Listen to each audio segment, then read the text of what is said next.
जय गुरु जी, शुक्राना गुरु जी, अनंतम अनंतम शुक्राना गुरु जी। संगत जी, जब भी मैं रोज़ सत्संग रिकॉर्डिंग करती हूँ ना, तो मुझे गुरु महाराज जी के वाइट कबूतर रूप में दर्शन जरूर होते हैं। और कल जब मैं शिवरात्रि पे गुरु महाराज जी के दरबार जा रही थी, तो तब भी मुझे वाइट कबूतर रूप में गुरु महाराज जी के दर्शन हुए। तो शुक्राना है गुरु महाराज जी का।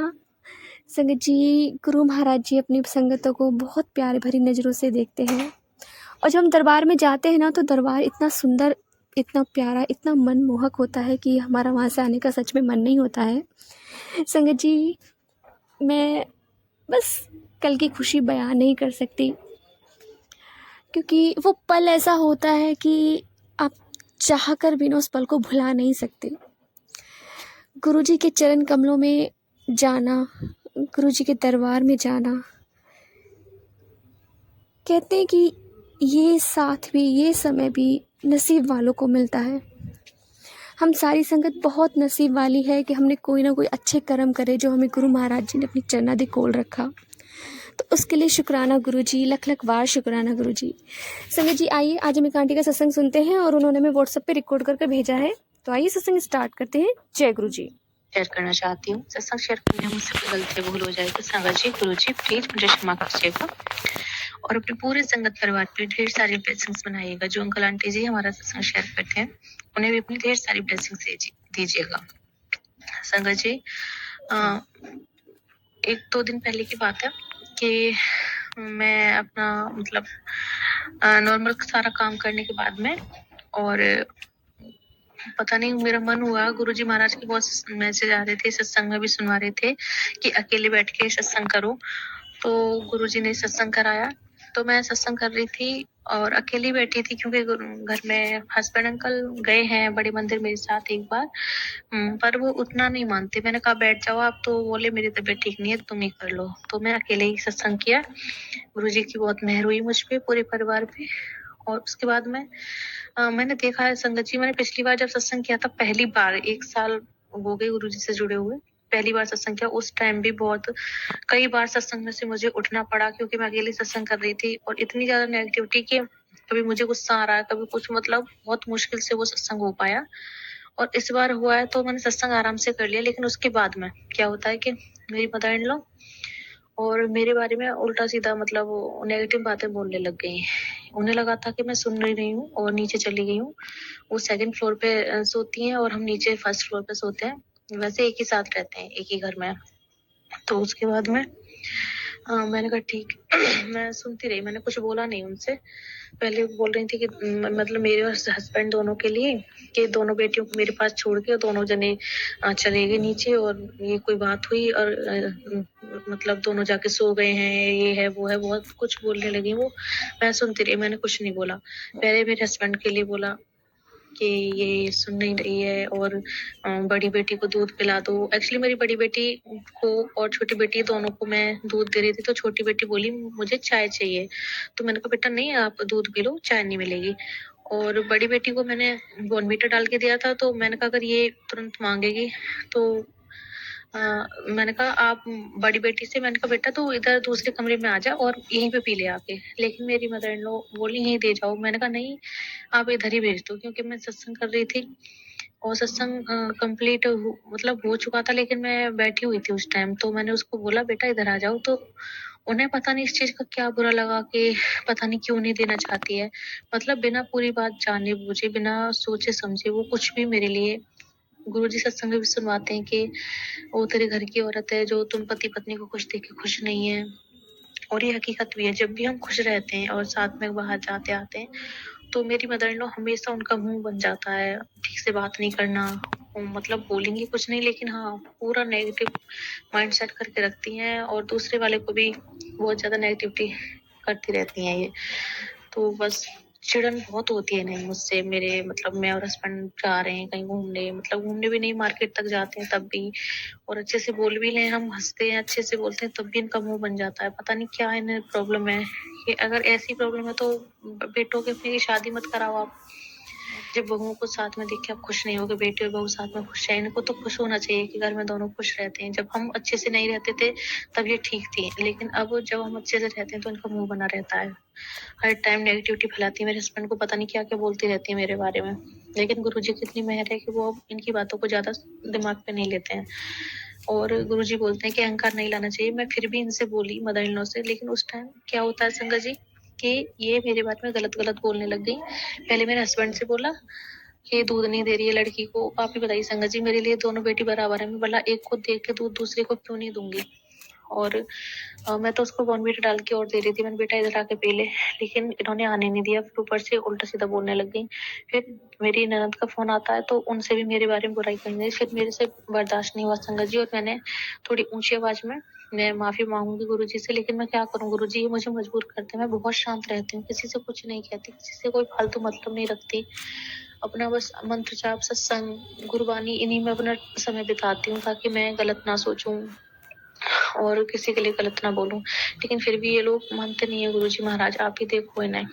और फिर जब उन्होंने मेरी ननद से मेरे बारे में गलत बोला, कि पहले तो धीरे धीरे मेरी बुराई करती नहीं, फिर उसके बाद में तेज तेज भी बोलने लगी। उन्हें लगा ये मैं हूँ, नहीं सुन रही हूँ, जबकि मैं बराबर वाले सामने वाले कमरे में थी। तो मुझे गुस्सा आ गया, तो मैंने बोला कि मुझे का कोई शौक थोड़ी ना आ रहा था, मैं क्यों नहीं दूंगी दूध उसे।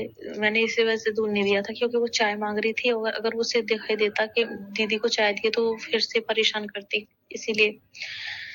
तो इस बात से वो उन्होंने फिर बोलना बंद कर दिया संगत जी, और मैं भी चुप थी। उसके बाद में मैंने चाय भी उनको बना के दी, और वो उन्होंने सोचा कि मैं मतलब उनकी मेरी बड़ी वाली जेठानी है, तो उसके चक्कर में वो आवाज लगा रही थी। फिर भी मैं बोली संगत जी, लेकिन वो नहीं बोल रही। तो मैंने कहा जैसे उनकी इच्छा। सॉरी संगत जी, ऊपर से मेरे हस्बैंड अंकल बोल रहे हैं कि तुम बोल नहीं रही हो, ये है वो है, मुझे ही सुनाए। तो मैंने कहा आप उनकी वजह से मेरे और अपने बीच में क्यों लड़ाई करना चाहते हो। नहीं बोल रही है तो कोई बात नहीं, खाना वगैरह तो मैं ही बना के दे रही हूँ, तो वो अपने आराम से खाएं, और मैं बना रही हूँ। बस घर में मुझे शांति चाहिए, मुझे कोई कलह कलेश नहीं चाहिए। ऐसा कहकर मैंने उनसे बस, वो भी चुप हो गए और मैं भी चुप हो गई। गुरुजी महाराज आप अच्छे से जानते हो कि क्या चल रहा है क्या नहीं। ये हमें खुश देख के खुश नहीं होती हैं। इनको ये है कि गुरुजी हमेशा से मुझे सत्संग सुनाते हैं। वो चाहती हैं कि मैं उनके मतलब एक तरह से कि जैसे वो चाहती हैं वैसे मैं चलूं। जैसे वो चाहें, कहीं जाना है तो जाओ, नहीं आना तो मतलब हर चीज उनसे पूछ के, यहाँ तक कि खाना भी पूछ के खाएं, हर चीज उनसे। घी वगैरह तो प्लेटर में रखती है अंडर, लेकिन मैं फिर भी कुछ नहीं कहती, अपने हस्बैंड से ज्यादा कुछ नहीं कहती। घी वगैरह सारा कुछ अपने हिसाब से करती हैं। यहाँ तक कि उन्होंने घी जो है खाने का तक का घी भी उन्होंने इधर उधर कर दिया। मुझे नहीं पता जो किसको क्या देती क्या नहीं, सारा कुछ मेरे हस्बैंड संभाल ले। बस गुरुजी महाराज से यही अरदास है, गुरुजी अब तक जिसने जो किया सो किया, लेकिन अब मेरे पति का और मेरा कोई भी फायदा ना उठा पाए, और हमारे द्वारा भी किसी का अहित ना हो। और गुरुजी महाराज से यही अरदास है, गुरुजी आप बोलते हो कि तुझे नया घर ब्लेस कर दिया, अब बस यही अरदास है गुरुजी महाराज के ब्लेस कर दो, ताकि मैं अपने पति और बच्चों और आपके साथ अपने नए घर में आराम से और चैन से सुकून से रह सकूं, और ये भी आराम से यहाँ सुकून से रहें, क्योंकि इन्हें मेरी मौजूदगी यहाँ पसंद नहीं है। ये कुछ ना कुछ नेगेटिविटी फैलाती रहती है, और हम दोनों के बीच में कलह कलिश लगाने में लगी रहती है। प्लीज गुरुजी महाराज कृपा कीजिए। और आज गुरुजी महाराज मार्केट लेके गए, मुझे कुछ लेसेस वगैरह चाहिए थी, तो मैं लेस वगैरह लेके आई लहंगे पे लगाने के लिए। और गुरुजी ने कुछ सब्जियां भी खरीदवाई, उसके लिए अनंत कोटि शुक्राना। तो अभी भी वो देख के बस मुंह ही बना हुआ है। आप जाने चाहो गुरुजी महाराज, आपको अच्छे से पता है कि क्या है क्या नहीं, आप खुद देख लीजिए जो जो कुछ भी जो कर रहा है। और आपका बहुत बहुत शुक्राना, आप हर नेगेटिविटी से बचाते हैं हमें, हर पल हमारे अंग संग रहते हैं, रक्षा करते हैं। बहुत बहुत शुक्राना गुरुजी महाराज, आप नहीं होते तो ना तो ये रिश्ता रहता ना मैं रहती।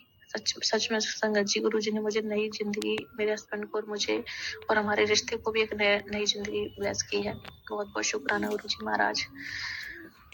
अब बस खुश रहना चाहती हूँ जिंदगी में गुरुजी महाराज, तरक्की करना चाहती हूँ, खुश रहना चाहती हूँ, अपना नाम जप करना चाहती हूँ, सिमरन करना चाहती हूँ, नेक कर्म करना चाहती हूँ। लेकिन इन नेगेटिव लोगों के चक्कर में मैं बहुत कोशिश करती हूँ कि मैं किसी को गलत ना बोलूं, किसी से कोई ईर्ष्या द्वेष भाव ना रखूं, लेकिन ये लोग नहीं मानते। गुरुजी महाराज आप संभाल लो प्लीज।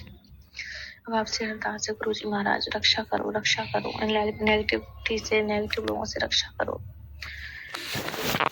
बस यही चाहूँगी कि आपके चरणों में मेरा प्रेम बढ़ता जाए, आपका मंत्र जाप सिमरन हमेशा करवाते रहिएगा और हमेशा हमारे अंग संग रहिएगा, हर नेगेटिविटी से हमें बचाइएगा और सदैव हमारे साथ रहिएगा गुरुजी महाराज। मैं अपनी तरफ से, हस्बैंड अंकल की तरफ से, दोनों बेटियों की तरफ से आपका दिल से शुक्राना करती हूँ गुरुजी महाराज, बहुत बहुत शुक्राना।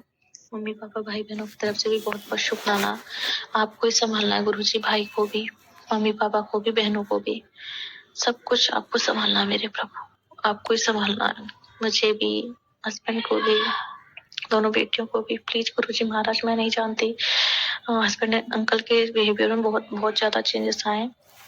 मैं नहीं जानती कि ये दिखावे के लिए या रियल में, जो भी है आप संभालिए गुरुजी महाराज, अंग संग रहिएगा और इनके दिमाग को ठीक रखिएगा। कोई भी ना भड़का पाए मेरे खिलाफ, ना कोई इन्हें कोई सिखा पाए, आप ही रक्षा कीजिए गुरुजी महाराज, अब कुछ गलत मत होने दीजिएगा। जय जय गुरुजी, धन धन गुरुजी, वाह वाह गुरुजी, शुक्राना गुरुजी, जय गुरु। शुक्राना आंटी जी, शुक्राना गुरु महाराज जी, इतना प्यारा और ब्लेस्ड सत्संग हमें सुनवाने के लिए, मुझे शेयर करवाने के लिए आपका अनंतम शुक्राना गुरु जी। संगत जी, ये बात सच है, जब हम अपने आप सत्संग करते हैं और नेगेटिविटी इतनी होती है कि आपको न जाने कितनी बार उठना पड़ता है, पर इसे एक अलग नज़रिए से भी देख सकते हैं। संगत जी, जब हमारे गुरु महाराज जी हमारे घर पे पधारेंगे तो जाहिर सी बात है, पहले उन्हें हम जल प्रसाद देंगे, फिर उसके बाद चाय प्रसाद के लिए भी हमें उठना ही पड़ेगा, क्योंकि गरम गरम हम सर्व करेंगे और फिर हम खुद भी पिएंगे वहीं पे बैठ के, जब भी उठना पड़ेगा। और उसके बाद फिर हम गुरु महाराज जी को कड़ा प्रसाद देंगे, तो हमें तब भी उठना पड़ेगा, क्योंकि मैंने भी 2-3-4 बार सत्संग किया है घर पे, और 2-3 बार तो मैंने अकेले किया है और 2 बार मैंने अपनी फैमिली के साथ किया है। तो उसमें चाहे वो मेरी बेटी हो, चाहे कोई और बैठा हो, सब संगत ही होती है, चाहे एक संगत हो चाहे 2 संगत हो, तो उनके लिए हमें उठना ही पड़ता है, जल प्रसाद भी देना पड़ता है, चाय प्रसाद भी देना पड़ता है। तो बस गुरुजी 1 घंटे के लिए हमारे घर में आए, उनकी पूरी सेवा करिए, ये मत सोचिए कि हमें कितना टाइम मिला, वो 1 घंटा भी हमारे लिए ब्लेस्ड है। तो जय गुरुजी, शुक्राना गुरुजी, अनंतम शुक्राना गुरुजी। संगत जी, यदि आपको सत्संग अच्छा लगे तो प्लीज़ हमारे चैनल को सब्सक्राइब कीजिए, लाइक कीजिए, शेयर कीजिए, बेल आइकन को प्रेस कर दीजिए, ताकि नई सत्संग की जानकारी आपको जल्द से जल्द मिल सके। संगत जी, यदि आप भी अपना सत्संग शेयर करना चाहते हैं तो आप भी हमें हमारे व्हाट्सअप नंबर पर लिखकर भेज सकते हैं, रिकॉर्ड करके भेज सकते हैं।